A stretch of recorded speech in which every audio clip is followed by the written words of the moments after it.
All right, today we are going to be listening to Blue Morpho by Radiohead guitarist Ed O'Brien. This album came out in May on Transgressive Records and was produced by Paul Epworth, who I noticed has done work with artists like Adele. O'Brien recorded Blue Morpho in Wales and London following a period of depression. And this will be the first true first listen that I've done of an album.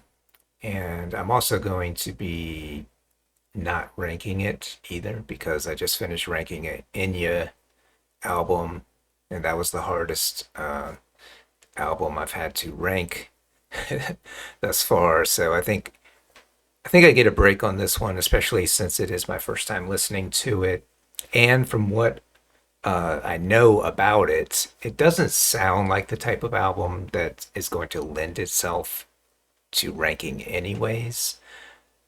And so I have watched, some of the interviews, recent interviews with Ed O'Brien, and talking a little bit about, the period of depression and a little bit of how these songs came about.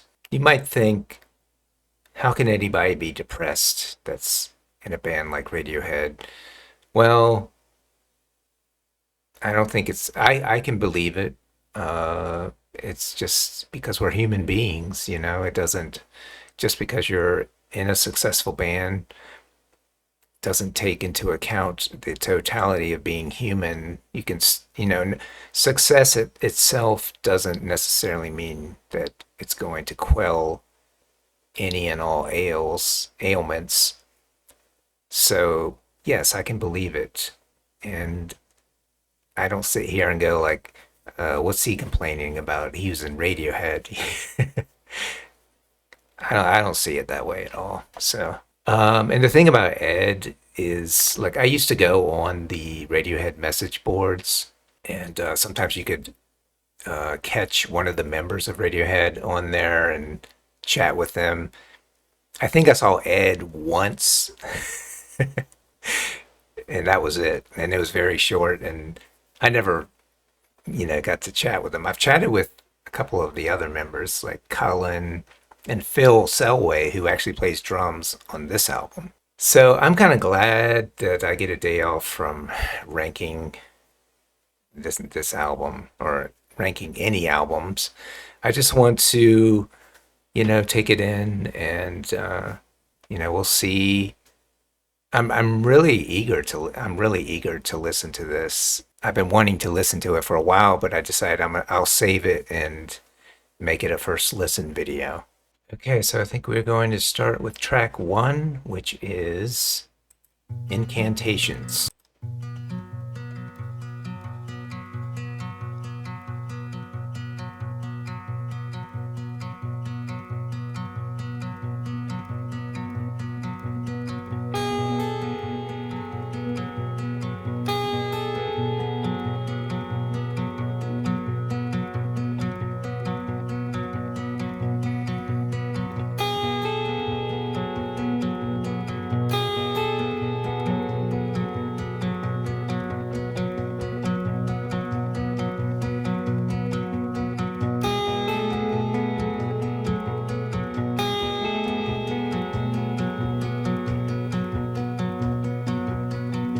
Here comes the fear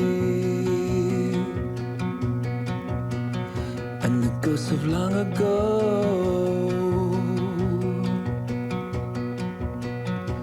and all these years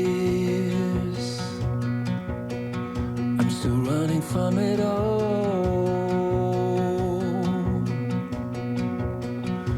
and I'll fall down, falling deep into the hole.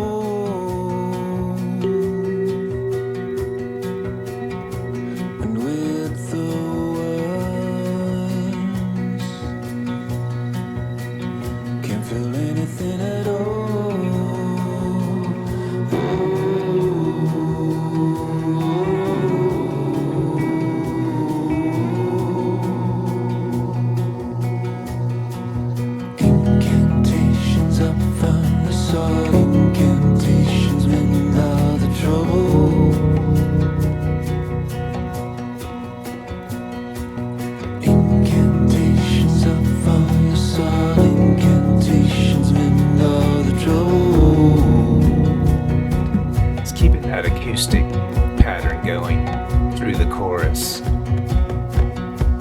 that works really well there.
Congas in the background.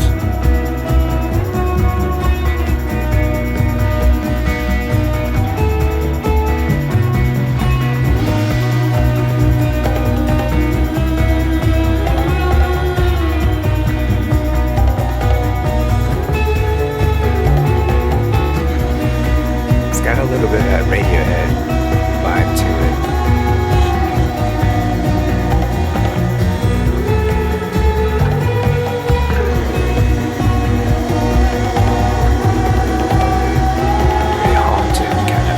Going on.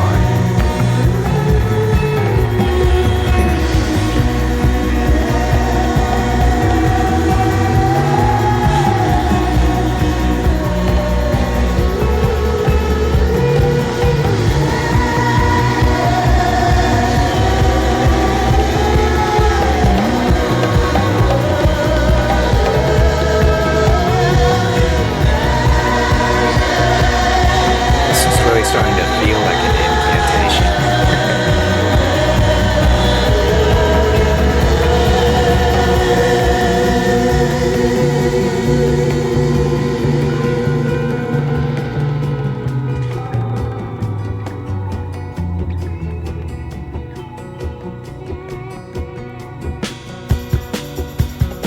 I love that build up, and now we're back to just this kind of a steady beat.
I will say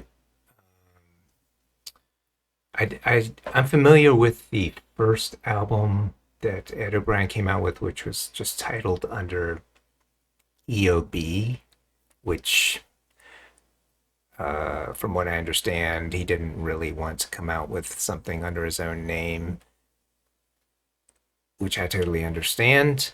But this is the first album where he is coming out fully with his own name. And based on some of the interviews I was watching, it does seem like Ed has been like hidden away.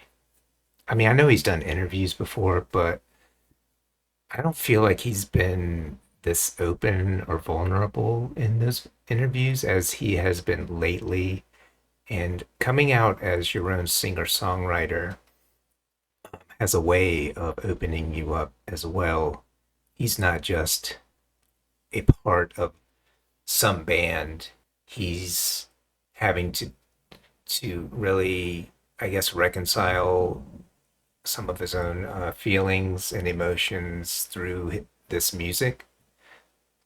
Whereas in Radiohead, he wasn't having to come up with these songs.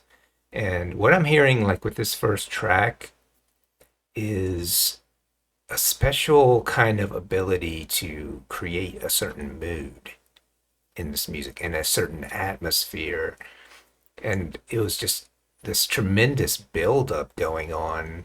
And it's really kind of amazing that it starts out with this acoustic, and that stays for pretty much the entire track. Even when you get to the end, it's still going. I'm not sure, but it kind of sounds like he switched to the electric guitar that's playing that part here. When it returns, there is a little bit of a break.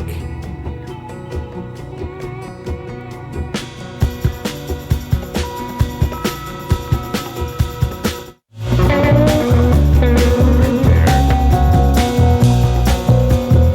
That sounds more like an electric that's playing it's those same two notes. And I don't know, I guess I'm kind of amazed that that worked for the entire track. Like this 7 minutes and 41 seconds. I'd be scared to try it.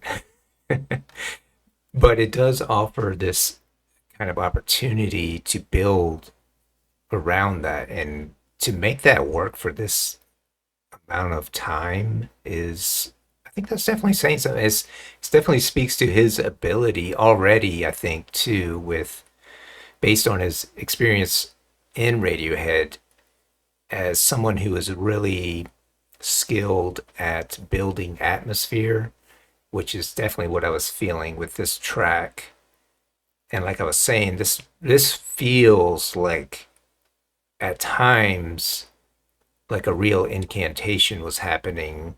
I mean, I was kind of picturing almost like a horror movie, at just a scene from a horror movie where there's fire and incantations type of thing. It was really conjuring up that kind of imagery in my mind.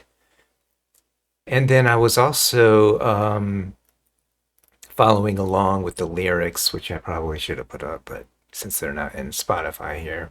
And I don't want to compare every track to like Radiohead or what they did. But I did notice some of the way things were sung reminded me, the haunted melodies definitely reminded me of Radiohead, and the keys were the other thing that just reminded me of the OK Computer era keyboard sound. I forget exactly what that's called, but so I think it does make sense that at least part of it would remind me of a little bit of Radiohead, but hopefully, like, I don't want to spend the entire album going, oh yeah, this reminds me of Radiohead. No, I'm sure it probably will happen again. So I guess we can look at the lyrics. I don't think this is going to be like super lyrically intensive type of album. It's going to be more like the lyrics are more, I guess, helping to paint the picture of what's going on rather than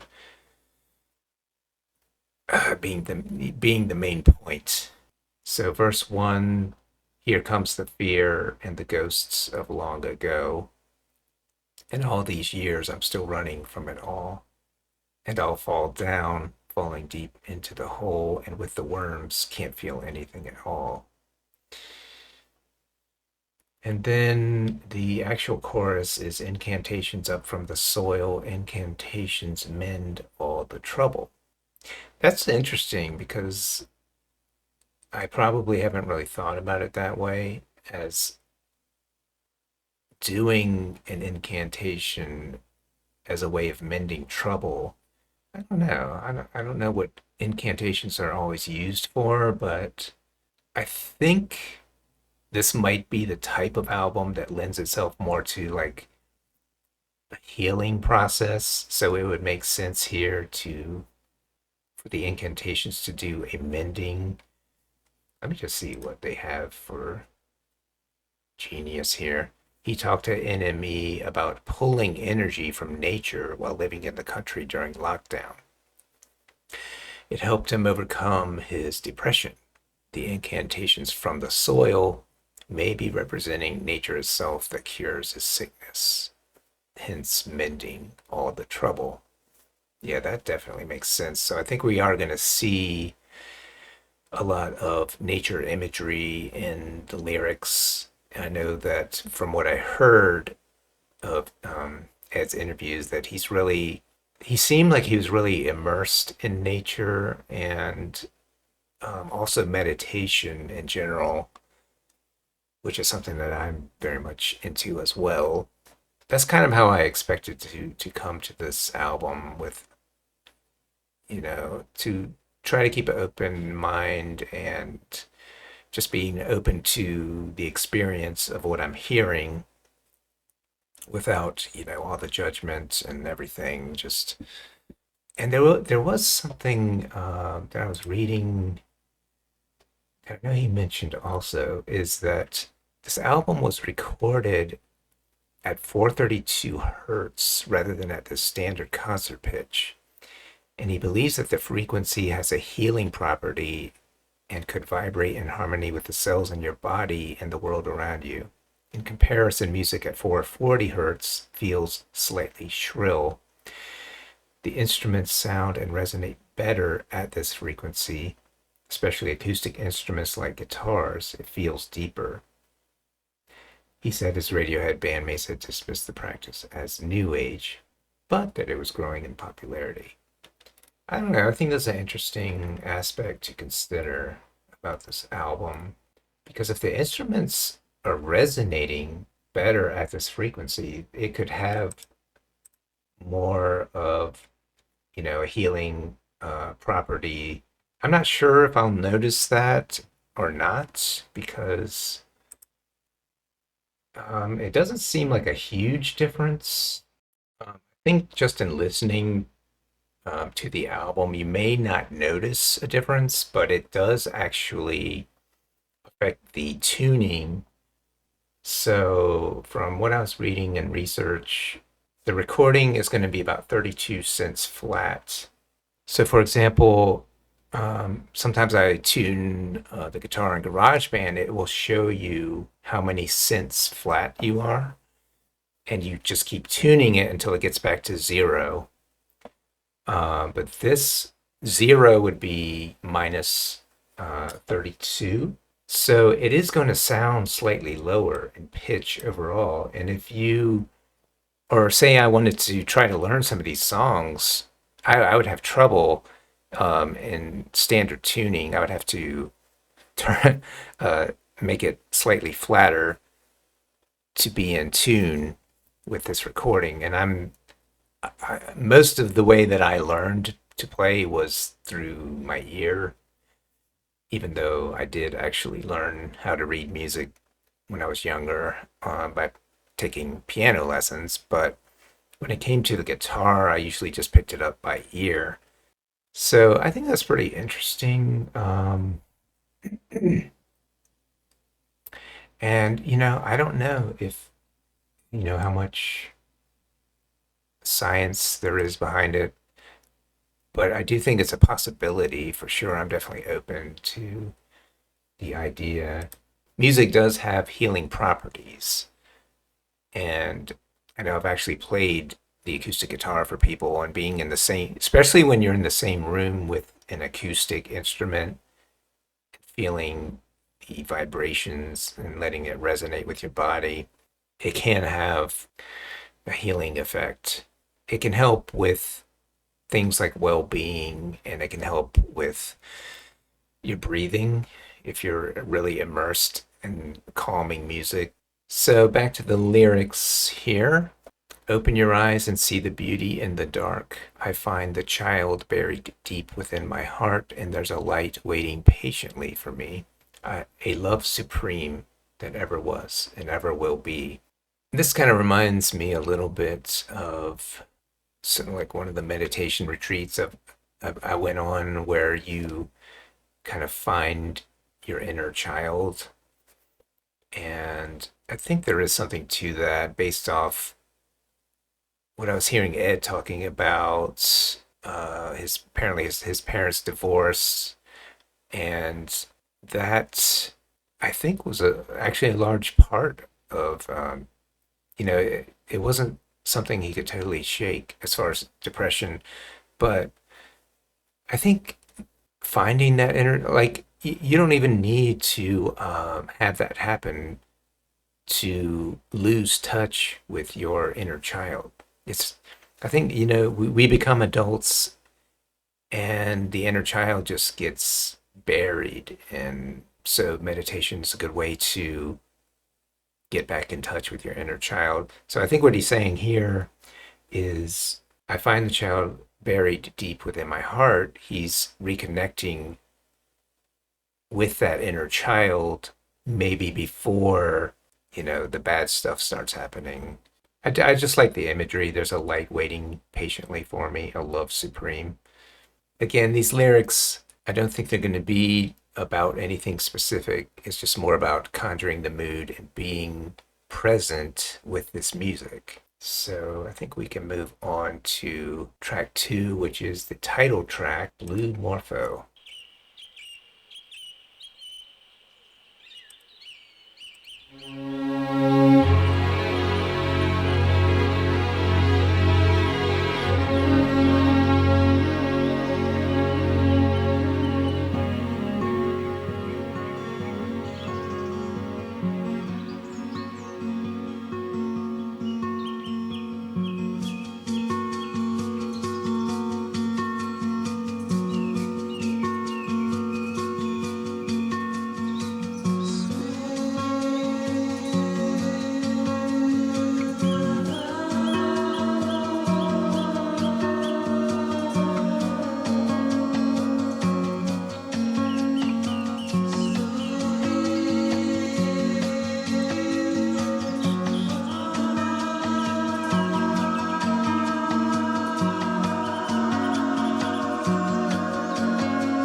still hear the birds chirping in the background.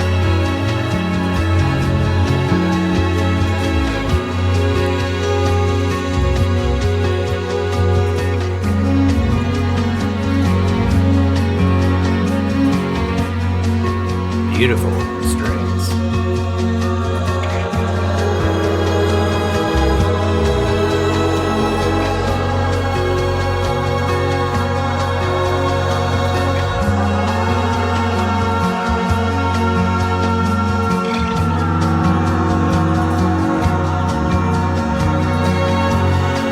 Really blending well with this background vocals.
Well, that one, man, that's just the beautiful string arrangements there.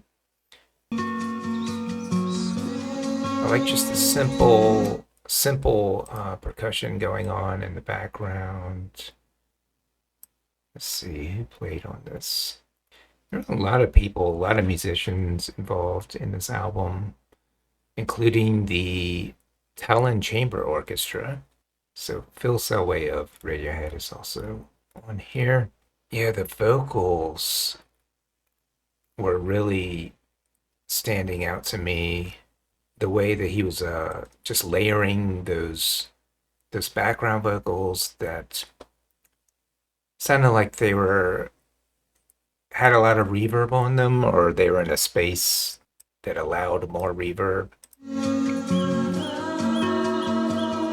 So I really love how we're blending nature, the human voice, and the strings together.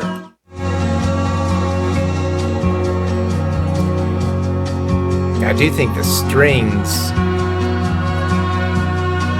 really bring out the feeling of this song, because the guitar is kind of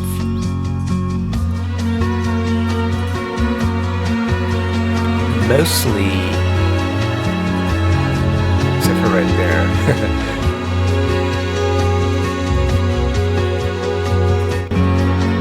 I can't help but think of like Nick Drake with these strings. That's what it feels like to me. So, okay, yeah, it's not exactly just it's not just repeating itself with the acoustic.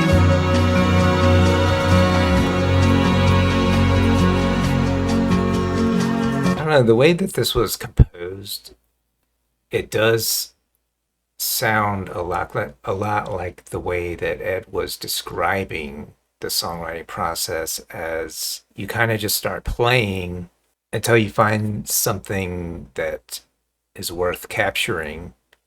So you'll be playing and then press record, and it's like, oh, yeah, that sounds good. Like, let's keep this one, rather than approaching it as, okay, now I have to write a good song and it's got to be good and I need to do verse, chorus, verse, and this one's going to really win them over or something like that. It sounds like a more, I guess I call it an organic process, where you just start playing until something comes along. From what I was picking up from the interview with Ed, he's also sees himself as more of a conduit for the music, rather than, you don't want to get the ego involved and become godlike. Like, I created this. It's more like you're just a human body, or you're messing around on the guitar until you hear something that grabs you. And you may not really know exactly where it comes from, but you hear it. And from what I was hearing from the interview, that is actually, you're connecting in a spiritual way. Like, it's making, I don't want to say it's just connecting with the spirit, but it's tapping in, I guess, to a spiritual reality when you tap into something like that, and you're just kind of there to capture it, not necessarily to take credit for everything that you write. And I know in my own experience of writing songs that I just start playing until I hear something that I want to record, or maybe sitting down at the keyboard messing around, and then I'll hear something that, like, wait, I don't want to forget that, like, let me press record real quick. So I feel like this is kind of, especially with this track, I felt it a little more than the first track, that this kind of organic feeling of capturing a certain mood or feeling that this evokes. And the blue morpho, I believe, is a butterfly as well. So it kind of makes sense that he would name the album after the blue morpho, which is something that's kind of remains dormant and then takes flight. You can see there, actually has blue wings. And I do think it's fitting for just the idea in general of transformation, of coming out of a dark period, maybe, and maybe turning that into something creative. Maybe also stepping into like maybe like a new creative identity for Ed, as I know he mentioned in the interview that like songwriting is, or being a songwriter is a new kind of identity that takes time to grow into. So I think we can move on to track three, which is Sweet Spot.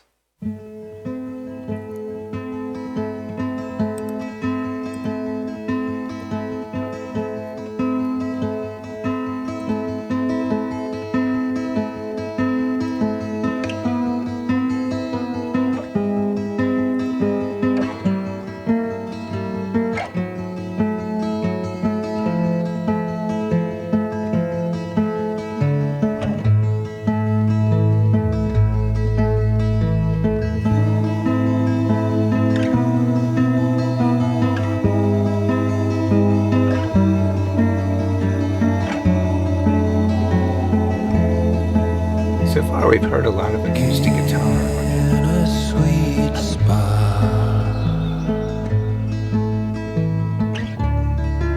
Do you know lightning strikes? Do you know light?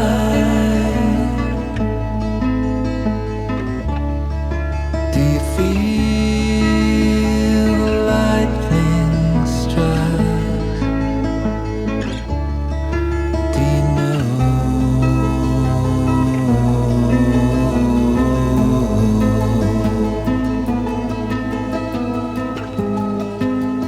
Do you know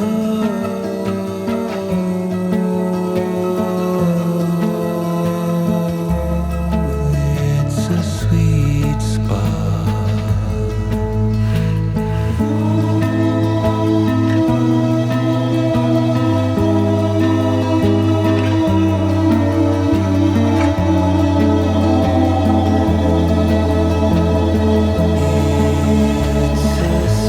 a sweet spot.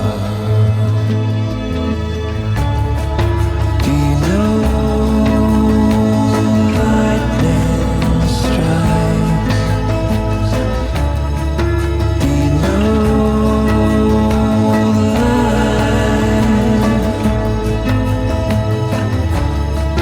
Do you feel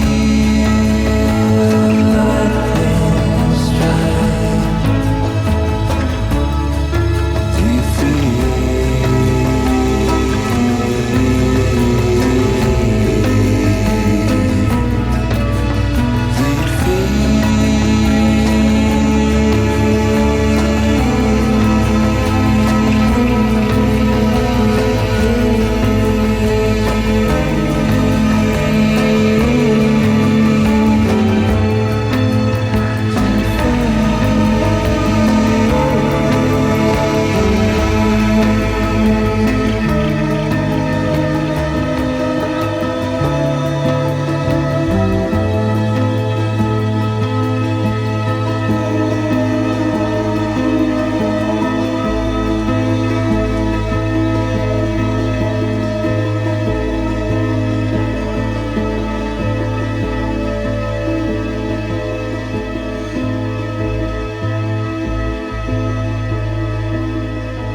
Oh, they're really knocking it out of the park with these strings on this album. But again, it does remind me still of Nick Drake again. So this one, the one thing I really liked about this track is there was a slight feeling of not knowing where the melody was going.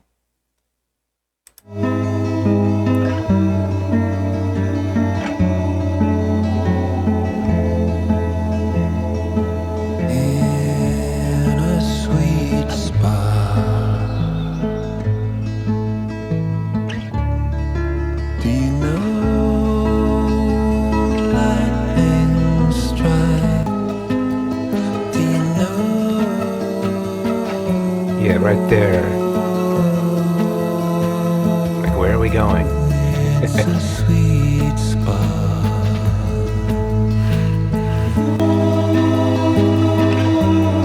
It's like I feel like I know where we're going, but it's slightly veering off to in a It's different a direction sweet spot.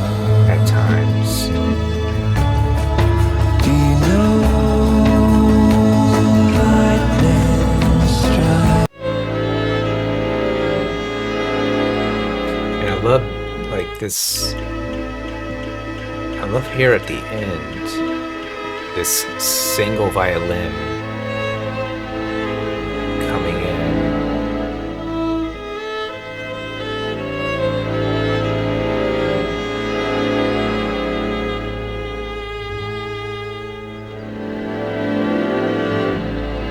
Man, that creates such a different mood.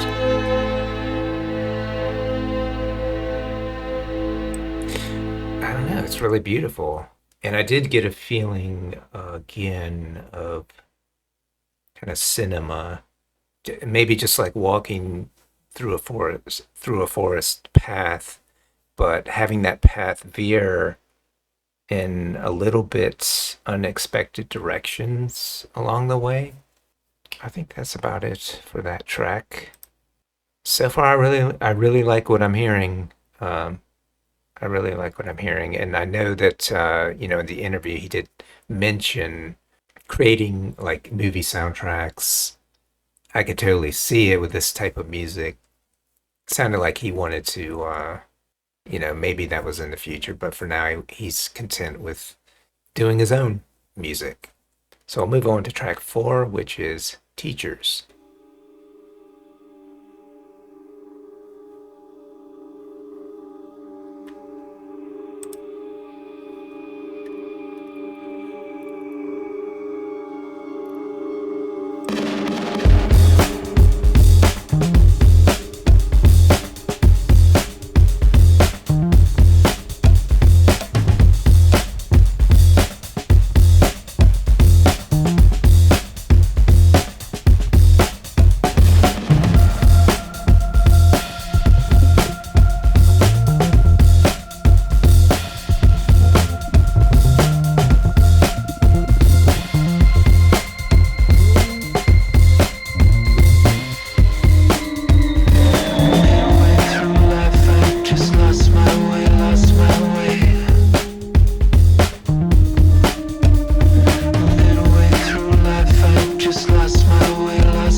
I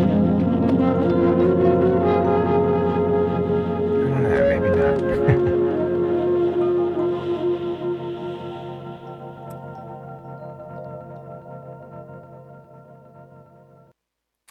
So that track was a little bit of a departure, I think, from the previous three tracks. It just sounded more like a little more upbeat. I really like the drums along with the bass. The bass to me really stood out on this track. So who was that on the bass, anyways?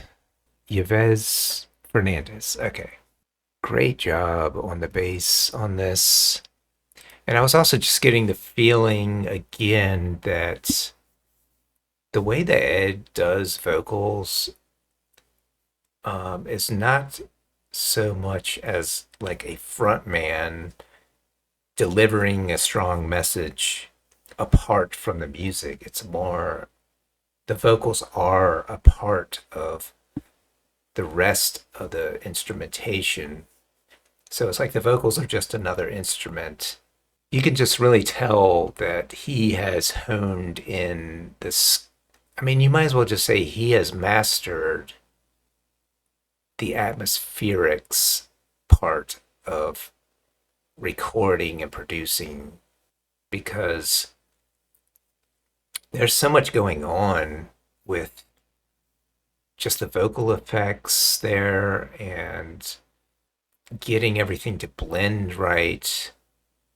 It sounded to me almost like it could have been the drummer and the bassist together in a room playing, and then everything else was kind of revolving around those two instruments. It seems really fitting to Ed's vocal style that it would be treated as just kind of another instrument. So I don't know if that's something that he will continue to do. I'm perfectly fine with it because I think on the first album he did, it was a little bit more singer-songwriter, like here's the lyrics and here's the chorus type of thing. Let's just see. Was there anything with the lyrics? Okay. Midway through life, I just lost my way, lost my way. Yeah.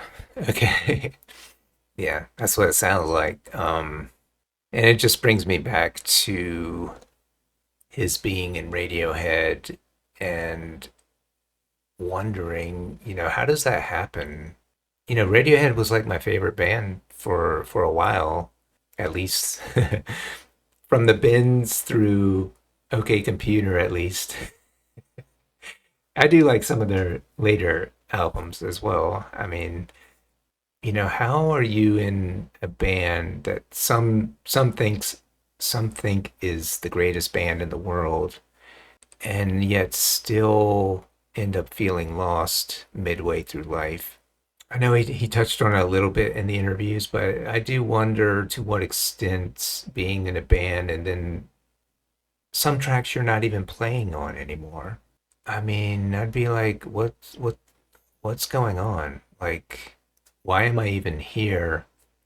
Or we need you to just do this, make this one little sound, or whatever it was. It wasn't him just playing guitar anymore. Once it got to like Kid A, I do wonder if that affected him also, because I think it would have affected me, especially if you're someone that knows that you are a songwriter. Maybe he probably didn't know that or didn't feel confident about that at the time, which is totally understandable. But, when I think about other bands, which I won't mention, but I think there have been other bands where members know that if they wanted to, they could strike out on their own and have a solo career. I'm not sure that Ed was feeling that. I could see it, affecting your general mood if you're not really sure that you're contributing at the level that you want to contribute. So I'm not saying that's what happened with Radiohead. I just feel like I could see it. And especially with how they all seem to just split off. Now there's the smile, which I really love, but and everybody has gone off into the different directions as to doing their own thing now. I mean, did Ed really have much of a choice other than to, all right, let's see what I can do. Because I can't imagine him just.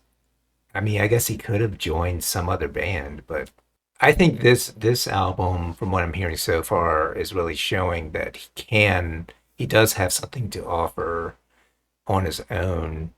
Again, he's taking wings as the Blue Morpho here. Was there anything else? Flying high in paradise, feeling whole, young soul, lift me up, swallow whole, feed your soul. Again, I don't think we're supposed to read anything too specific other than the feeling. Sentimental creatures fighting for our lives. Simple are the teachers heading far and wide, and then open wide. Those might be the most revealing lines because I kind of feel like nature is our teacher, and nature is a simple kind of teacher. It's humans that make everything complicated and difficult. And the open wide to me feels like to have an understanding of nature requires a certain amount of open mindedness, acceptance of what is. So that's what I'm getting from these lines. All right, so now I think we can move on to track 5, which is Solfeggio.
Was really starting to take me away.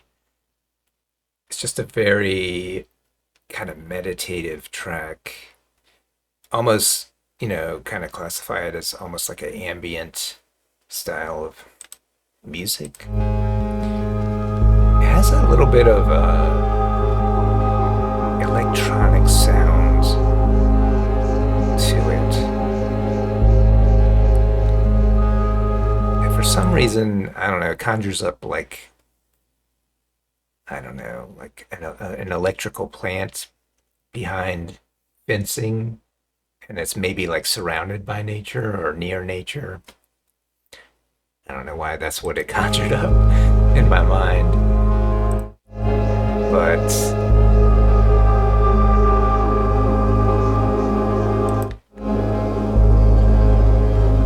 just, yeah, again, very atmospheric. So I think this is just the type of track. There's not much to say about it other than it's just the type of track you just absorb it and let it take you where it will. We have two more tracks, and number 6 is entitled Thin Places.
So I'm not sure if that was about to transition into the last track.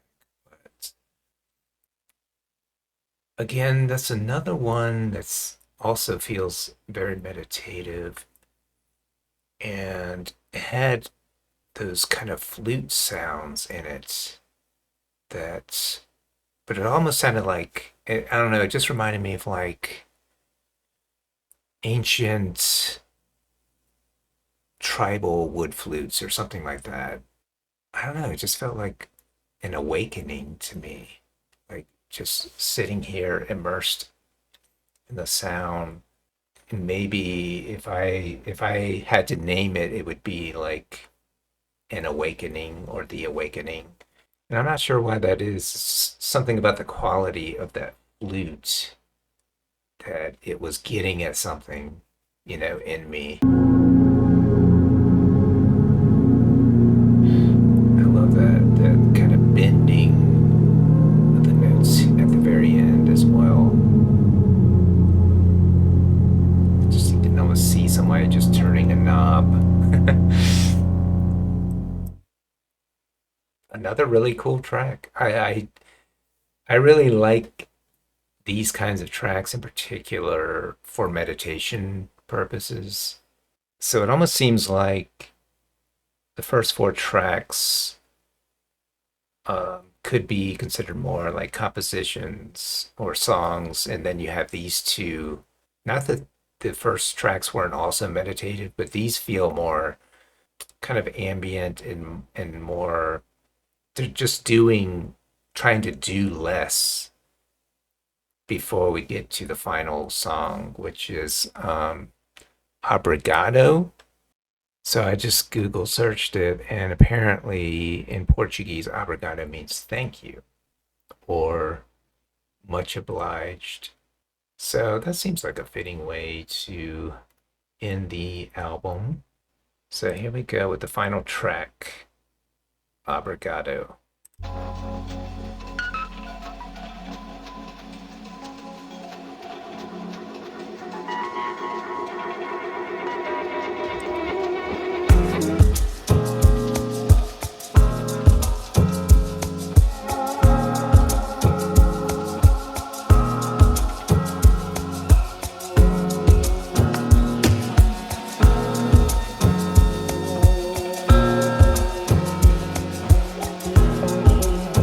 Definitely getting a tribal feeling on this album.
Sounds a little more like a lead singer on this track.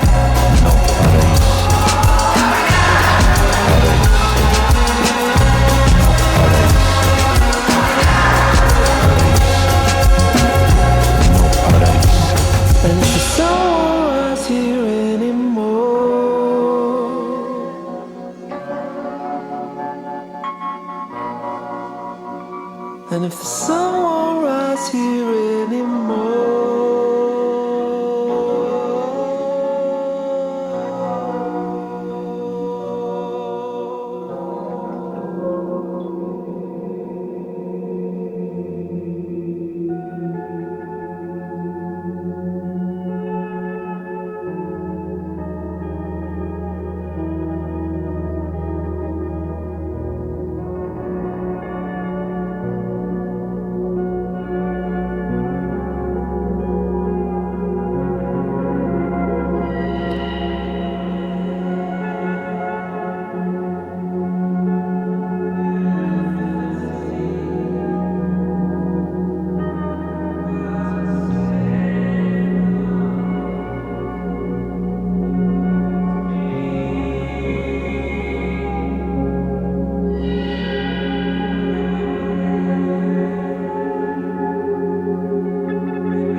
They did with the drums right there. Just having it kind of fade.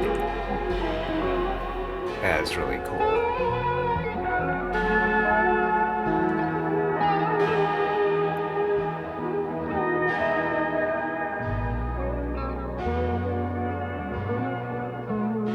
Whatever that organ sound is, or keyboard, man, that is, I love that sound.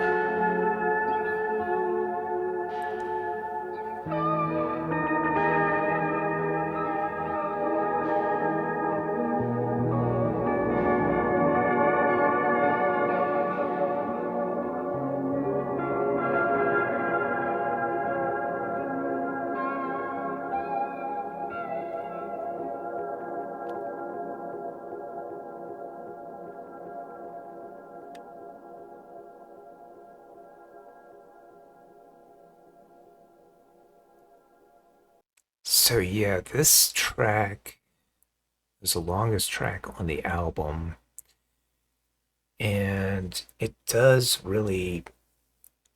It started out feeling like Ed was taking a little bit more of the lead singer role until you got to that midpoint where things just drop out a bit. So the percussion kind of drops out, and then this whatever that keyboard sound is, it's got a lot of um, delay on it.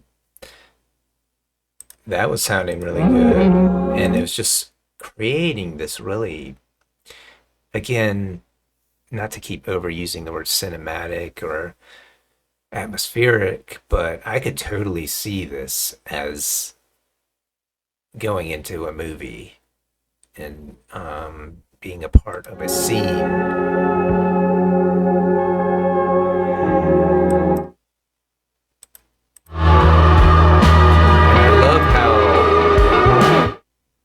I love that the drums start out like this with the tribal drums, but then at the end it's a little bit more Pink Floyd feeling to me. And you just have Ed just I don't know, to me to me it sounded like Ed was just getting it all out here at the end, which is cool. Wow.